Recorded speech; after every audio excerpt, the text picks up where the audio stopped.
Es un gusto estar con ustedes esta noche, esta tarde.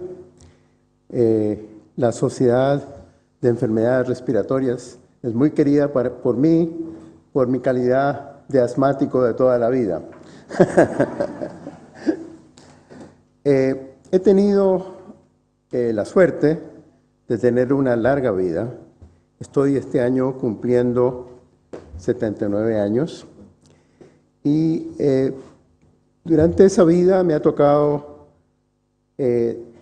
trabajar en investigación en biología molecular y estar junto a muchos de los líderes que hicieron los grandes aportes en esto. Entonces, me ha dado una característica de ser testigo presencial de esta verdadera edad de oro que nos ha traído en los últimos 60, 65 años de una ignorancia realmente impresionante si uno mira hacia atrás lo poco que se sabía a lo que tenemos ahora, que sigue siendo poco, pero es mucho más que lo que teníamos antes.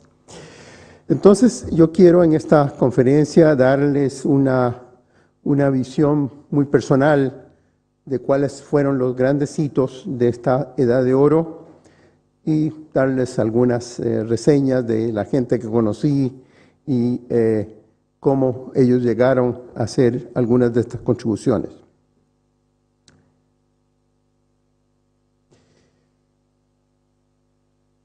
Como se muestra ahí en esa diapositiva, mi vida científica parte del año 1957 cuando entro a estudiar el doctorado de bioquímica en la Universidad de Yale. Y después de eso, como ya contaba el doctor Oyarzún, yo me incorporé a la Universidad de Chile, a la Facultad de Medicina, y hice investigación en síntesis de proteínas y el código genético, también en mecanismos de acción de hormonas, transducción de señales y fosforilación de proteínas y algunos aspectos de la biotecnología también. Estuvimos hasta trabajando en lixiviación bacteriana del cobre, por ejemplo. Finalmente, el año 2009, junto con mi esposa Catherine, cerramos nuestro laboratorio de investigación en la Facultad de Medicina y nos estamos dedicando ahora especialmente a la educación de los niños en ciencia, que es un tema que también nos apasiona, igual como nos apasionó la biología molecular. Por lo tanto, durante esta larga vida científica me ha tocado estar presente y estar involucrado y conocer a muchos de los gigantes que hicieron estos grandes aportes. Creo que hay consenso de que la biología molecular parte del año 1944, cuando Oswald Avery, en el Instituto Rockefeller de Nueva York, descubre y publica que la información genética estaba en el ADN, en el DNA. Y la historia de Avery es realmente apasionante porque, por muchas razones, por su rigurosidad, por su magnífica intuición, pero también porque destruye esta idea de la separación entre la ciencia aplicada y la ciencia básica. Porque Avery era un médico dedicado a tratar de resolver uno de los grandes problemas del momento, que era la gran mortalidad de la neumonía causada por los neumococos. Y Avery se apasionó por ese tema y consagró su vida a esto. Y su gran descubrimiento lo logra en el año 44, cuando yo tenía 65 años de edad. Había pasado toda la vida. Entonces, es muy lindo ver cómo uno de los más grandes avances de la ciencia básica es conseguido por un médico que quería sanar a sus enfermos. Entonces, Avery observó que evidentemente habían diferentes cepas de neumococos y que algunas eran virulentas y otras no eran virulentas, y que las virulentas se podían caracterizar porque crecían en unas colonias que eran lisas, y le llamó S, colonias S, de smooth en inglés, y las otras que no eran virulentas crecían en colonias rugosas, rough, R. Y entonces la pregunta que él persiguió por toda su vida fue, ¿cuál es la gran diferencia? ¿Por qué unas son virulentas y las otras no? Bueno, estaba trabajando en esto desde 1910 y el año 22 había llegado al Rockefeller un químico que era Michael Heidelberger, que era un químico que se puso a colaborar con Landsteiner, el gran padre de la inmunología, que había llegado después de describir la diferencia entre los grupos sanguíneos, por medio que fue la base para diferenciarlos, la inmunología. Y entonces, por eso ganó el premio Nobel Landsteiner en el año 1930. Y Heidelberger empezó a colaborar con él y a aprender inmunología. Y entonces Avery fue a hablar con Heidelberger y le dijo, mira, aquí tengo estas dos cepas, las colonias tienen una apariencia diferente y unas son virulentas y otras no virulentas. Tú puedes averiguar qué es lo que hace que estas colonias lisas sean virulentas y las otras no.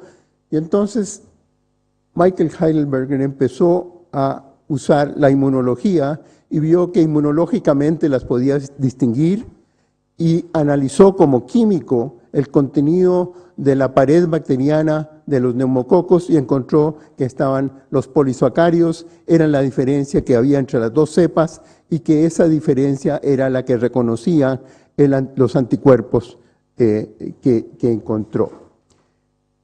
Y ese paper del año 22 fue la primera descripción de un antígeno con su estructura química conocida de un antígeno. Y por lo tanto fue un hito en la inmunología y ciertamente fue algo muy útil para Avery, que estaba preocupado de averiguar estas cosas. Entonces ya tenía una manera inmunológica de diferenciar y se sabía que los polisacáridos que estaban en la pared tenían algo que ver con todo esto. Pero se demoraba mucho tiempo, la ciencia se movía a otro ritmo. Y esto fue el año 22. El año 29, un inglés que se llamaba Griffiths, que conocía mucho el trabajo de Avery, empezó a analizar esto y hizo un experimento muy sorprendente. Él calentó las bacterias virulentas, las inyectó en un ratón. Obviamente el ratón vivió feliz y contento, ¿no es cierto? No le pasó nada a los ratones.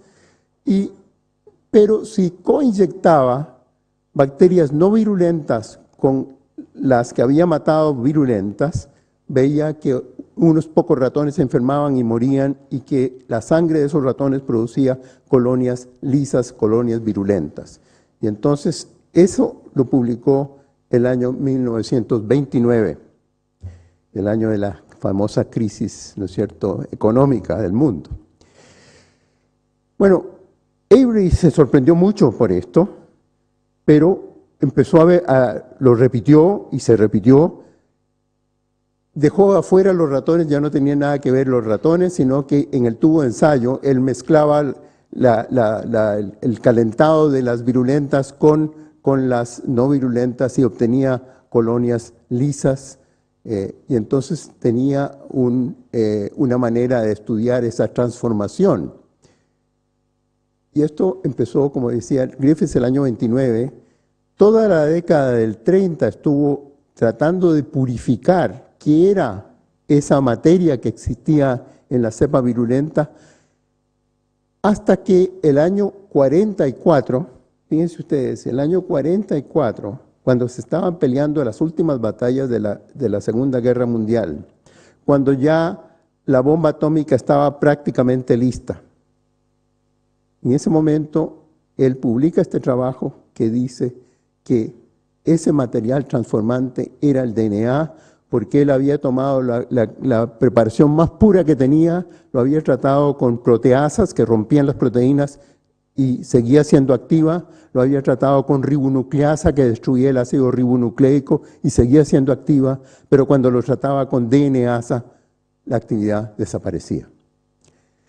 No le creyeron a Avery. ¿Por qué? Porque decían el DNA es demasiado simple, no puede una molécula tan sencilla como esa contener toda la información genética, eso es absurdo, lo único que es suficientemente complejo son las proteínas y por lo tanto no lo creyeron.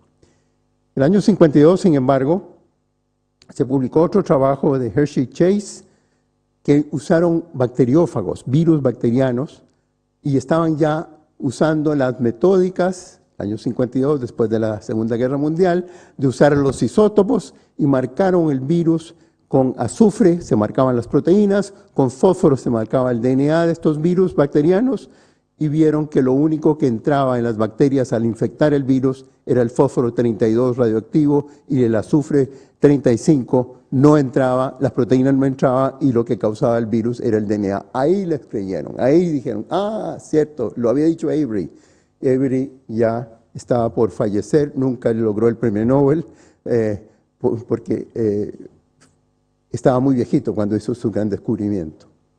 Así que esa es la historia de Avery, cómo esta pasión por averiguar la virulencia y tratar de resolver una enfermedad lo llevó a descubrir que el DNA era el material genético, uno de los grandes descubrimientos del siglo XX. Después viene otro gigante que es Linus Pauling, que es un poco lo inverso.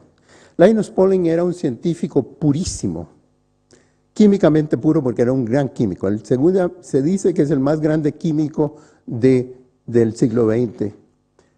Hizo montones de trabajos sobre el enlace químico, la naturaleza del enlace químico. Tiene una serie de como de 20 trabajos que describe las uniones hidrógeno, describe los enlaces covalentes, describe la resonancia de los doble enlaces, un montón de temas de la química más esencial.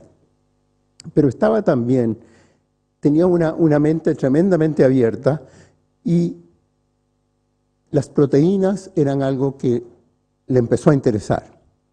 Y le empezó a interesar cuando le contaron que la hemoglobina, que debe ser una molécula muy amada por todos ustedes, que la hemoglobina tenía un comportamiento atípico al saturarse al exponerse al oxígeno y que el primer oxígeno costaba mucho que se uniera y después ese primer oxígeno inducía que los otros se unieran más fácilmente.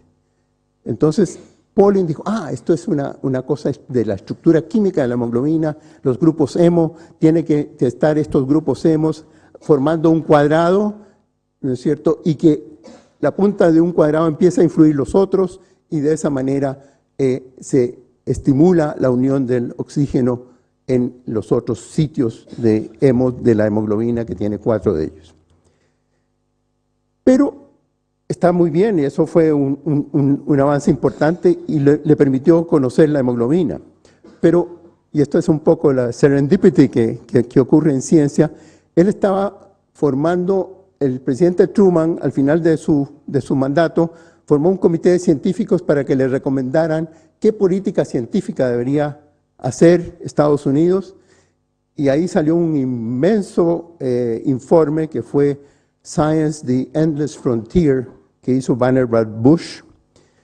Pero dentro del comité médico que contribuyó a ese estudio, estaba Pauling como químico, rodeado de médicos.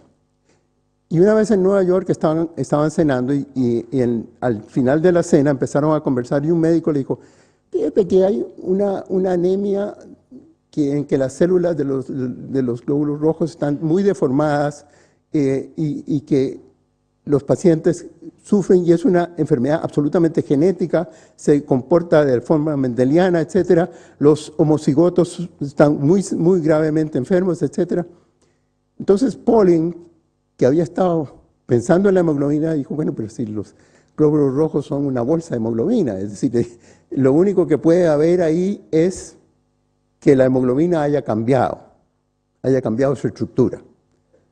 Y volvió a Pasadena, al Caltech, y a un postdoc que era médico también, Harvey Tano, le dijo, busca la diferencia de la hemoglobina normal y la hemoglobina de las células falciformes. 4 años se demoró. Eso fue el año 44, 45, y el año 49 publican que habían encontrado que sometiendo las 2 hemoglobinas a electroforesis, una de ellas se movía menos hacia el polo positivo, que era la hemoglobina de las células falciformes. Y con eso, Pollen, ahí muestra esta visión, le pone un título, la anemia de las células falciformes, una enfermedad molecular, así se titula su trabajo. Qué salto, ¿no es cierto?, de encontrar una pequeña variación en la electroforesis, es decir, esta es una enfermedad molecular. Y esa fue la primera descripción de una enfermedad molecular, y ahí nace la medicina molecular. Evidentemente que después de esto, se siguió trabajando en esto, pero ahí, por ejemplo, se hizo el trabajo principal en Inglaterra, en Cambridge, donde estaba Frederick Sanger, que vamos a volver a hablar de él, que estaba secuenciando la insulina, tenía unos métodos para secuenciar proteínas, y un investigador llamado Vernon Ingram aprendió de él y empezó a tomar las células falciformes y ver la hemoglobina, y encontró exactamente que habían mutado el ácido glutámico de la cadena beta en su posición 6 por una valina, y que no tenía carga y el otro tenía carga, y eso mostraba la diferencia electroforética que había observado Pollen. Así que eso fue un avance muy grande. ¿Por qué? Porque nos dijo las proteínas y su estructura y su secuencia de aminoácidos son determinados genéticamente. Hizo la conexión entre el genotipo y el fenotipo molecular, que son las proteínas. Después, y fíjense ustedes lo rápido que surgieron estos avances. El año 53, nada menos que viene, perdón, esto es los cristales que forman la hemoglobina mutada, ¿no es cierto?, que se forman cristales dentro de los eritrocitos, y entonces esto causa las distorsiones de las células, que era lo que se había visto. Pero viene el año 53, Watson y Crick, y descifran la estructura de la doble hélice del DNA, mirando los cambios que surgían con la difracción de rayos X, los patrones que surgían, y siguiendo también mucho lo que había hecho Pollen, que había descifrado la alfa hélice de las proteínas. Él fue el que definió eso, y aquí Watson y Crick encontraron la bellísima estructura del ADN en esta doble hélice, que en media página de la revista Nature resolvió 2 de los inmensos problemas de la biología. Primero es, ¿cómo puede la información genética estar codificada en esta molécula tan sencilla, tan simple, que todos decían que no podía tener información? Bueno, evidentemente que está esa información. La única manera que tiene que estar es en la secuencia de las 4 letras, cómo están esas 4 letras en esta estructura. Y la otra gran pregunta es, ¿cómo puede transmitirse esa información de generación en generación fielmente? Y Watson y Crick dicen en su trabajo, no se nos ha escapado que esta estructura explica la transferencia de la información genética a las siguientes generaciones, porque evidentemente la complementariedad de las bases, ¿no es cierto?, se pueden separar las 2 hebras y generar hebras hijas, siguiendo las leyes que frente a una A hay una T y frente a una C hay una G, y de esta manera fielmente se reproduce todo esto. Así que de un solo golpe, en media página de Nature, ¿no es cierto?, se resolvieron esos 2 grandes problemas.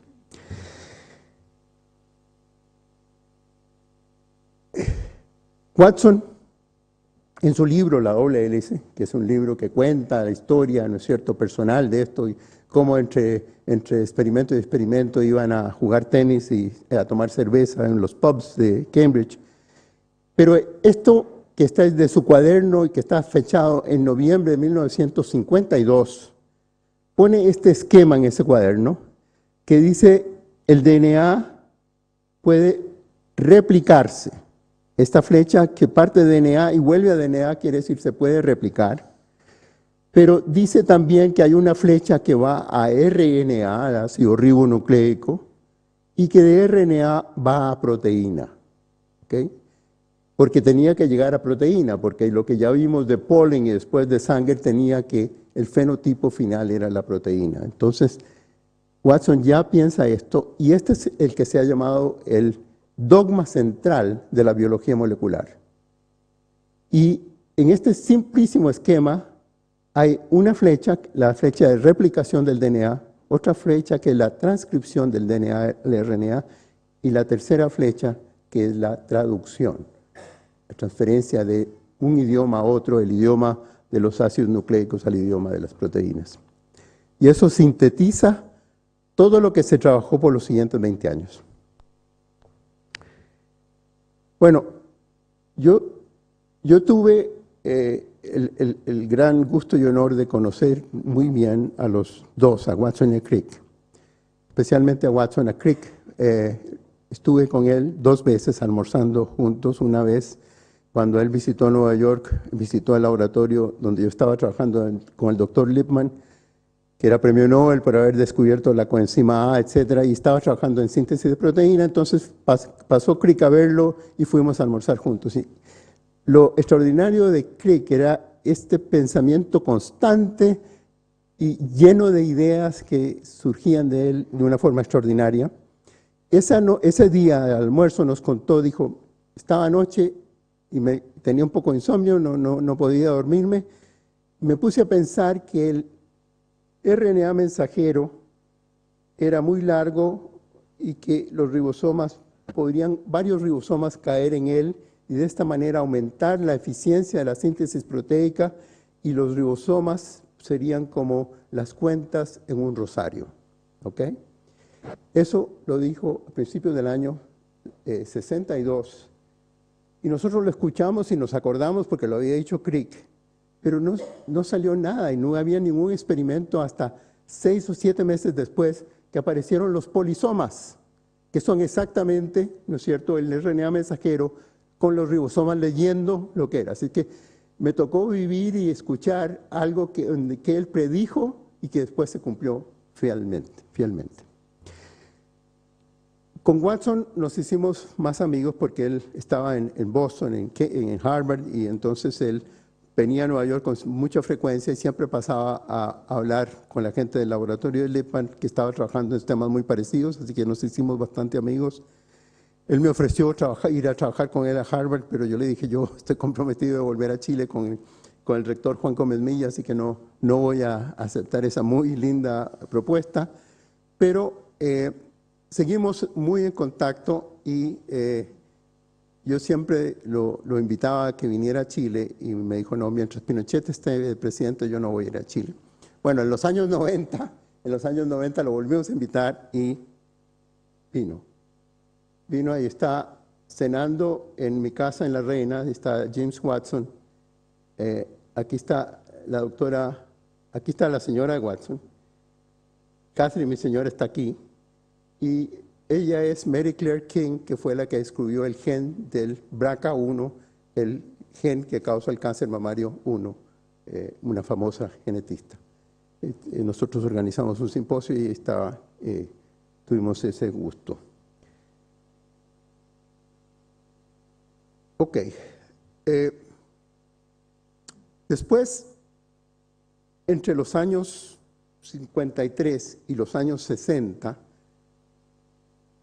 no pasó mucho porque se sabía que de alguna manera el RNA era una molécula clave. Ya lo habíamos visto cuando Watson escribió la flechita que llevaba del DNA al RNA. ¿Por qué la puso esa flecha? Porque Brachet y Casperson, Brachet en Bélgica y Casperson en Suecia, habían mostrado evidencia que las proteínas se sintetizan en el citoplasma y evidentemente el DNA está en el núcleo. Entonces, ¿cómo sale? tendría que de alguna manera la información pasar al